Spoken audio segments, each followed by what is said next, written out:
Dans la douce lumière crépusculaire d'un après-midi d'automne parisien, Pierre Richard, 90 ans, est assis tranquillement dans son petit appartement, contemplant la scène scintillante.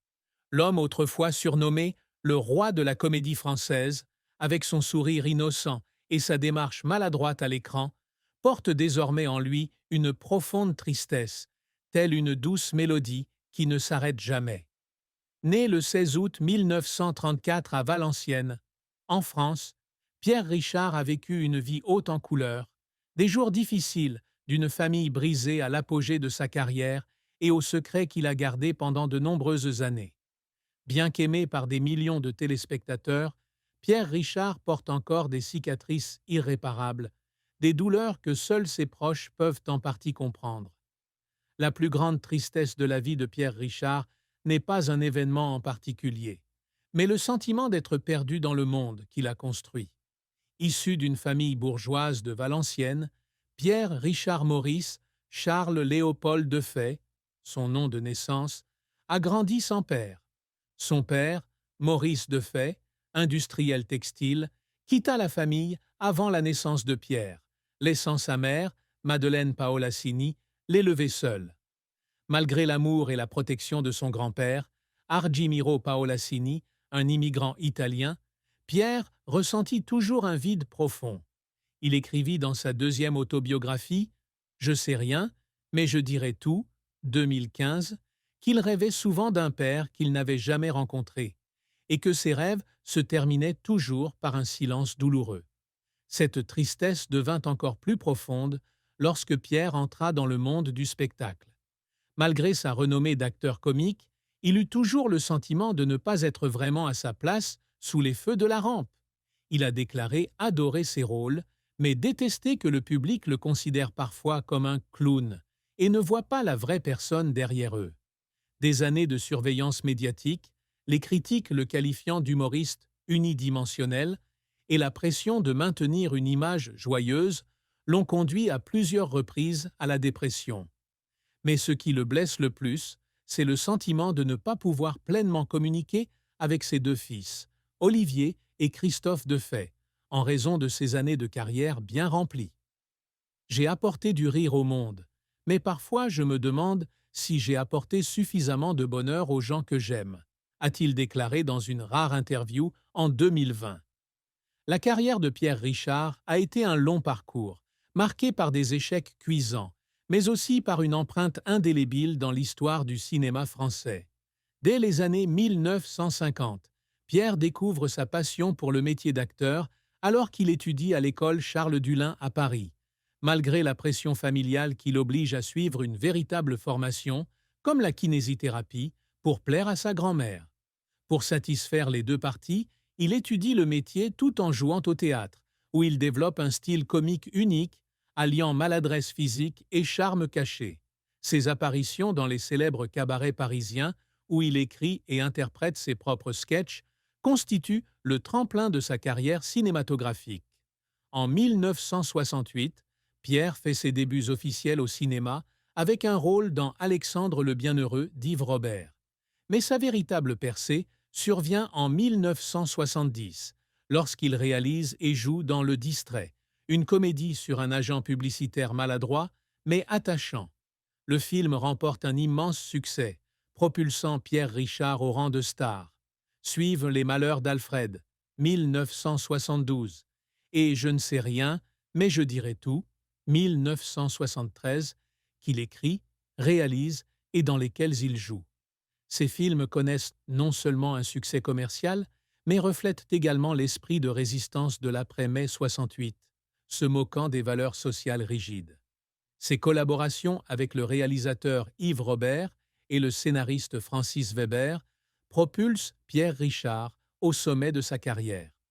Le Grand Blond, avec son récit sombre, 72, et sa suite, Le Retour du Grand Blond, 74, sont des œuvres emblématiques dans lesquelles Pierre incarne un musicien naïf entraîné dans une affaire d'espionnage. Ce rôle, d'une maladresse charmante, lui vaut d'être comparé au légendaire Buster Keaton. Il collabore ensuite avec Weber sur Le Jouet, 1976, et plus particulièrement sur trois comédies classiques avec Gérard Depardieu. La Chèvre, 1981, Les Compères, 1983 et Les Fugitifs, 1986. Ces films ont non seulement connu le succès en France, mais ont également connu un succès international, apportant à Pierre une renommée internationale. Cependant, sa carrière n'a pas été sans heurts. Deux films qu'il a réalisés dans les années 1990, On peut toujours rêver, 1991, et Droit dans le mur, 1997, n'ont pas reçu le succès escompté. Droit dans le mur, une comédie sur un acteur déchu, a été critiqué par la critique pour son manque critique de profondeur, et les faibles recettes au box-office ont plongé Pierre dans une crise. Il a un jour confié que l'échec de ce film l'avait fait douter de ses capacités, au point d'envisager d'abandonner le cinéma. Un autre échec a eu lieu lorsqu'il a tenté des rôles sérieux, comme dans Un chef amoureux, 1996, mais que le public semblait vouloir le voir dans des comédies. Il s'est alors senti contraint par l'image qu'il s'était forgée. Les moments qui faisaient pleurer Pierre Richard étaient souvent calmes. Un jour, lors du tournage de La Chèvre au Mexique, il a fait une lourde chute pendant une scène d'action, ce qui lui a causé une blessure au dos. Malgré la douleur, il s'efforça de terminer la scène pour ne pas ralentir le tournage. Ce soir-là, dans sa chambre d'hôtel, assis seul, il pleura, non seulement à cause de la douleur physique, mais aussi à cause du sentiment de solitude sous les projecteurs. Un autre moment mémorable fut la réception du César 2006 de l'Académie des arts et techniques du cinéma pour l'ensemble de sa carrière. Debout sur scène, les yeux rivés sur les applaudissements, il pensa soudain à sa mère, décédée bien des années auparavant, et ne put retenir ses larmes, car elle ne pouvait assister à ce moment. Dans le cadre fictif de cette histoire, la vie de Pierre Richard connaît une fin tragique en 2023, lorsqu'il annonce sa retraite définitive du monde du spectacle suite à un scandale impliquant un projet caritatif.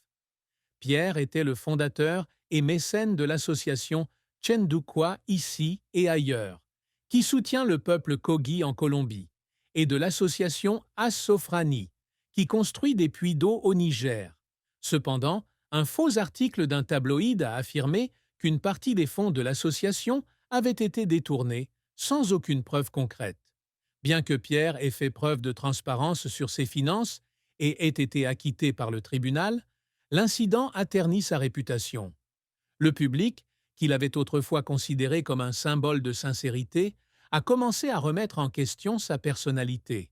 Ce scandale a plongé Pierre dans une profonde dépression.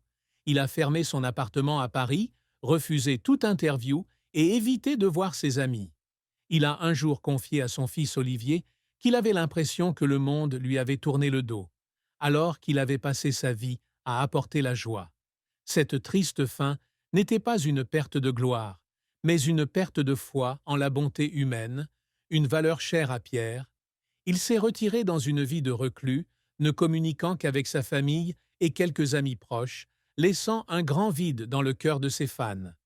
L'amour et le mariage ont été un chapitre émouvant de la vie de Pierre Richard, où il a trouvé à la fois joie et profonde tristesse.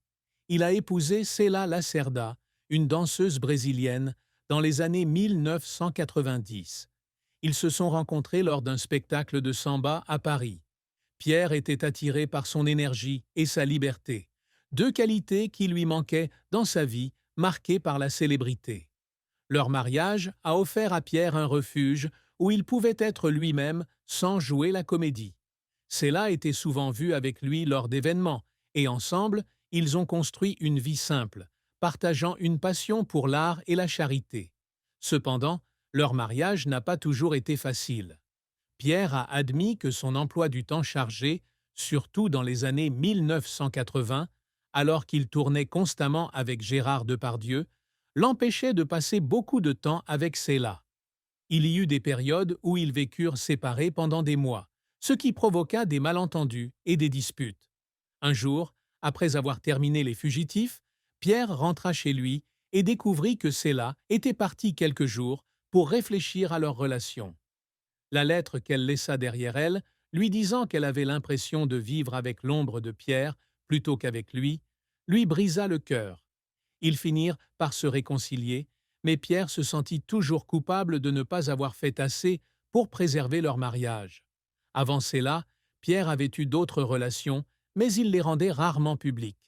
L'une des plus grandes ruptures de sa vie amoureuse fut sa relation avec une jeune actrice dans les années 1970, qu'il aimait profondément, mais avec laquelle il ne pouvait être en raison des pressions familiales et professionnelles. Cette relation se termina en silence, le laissant avec un profond regret.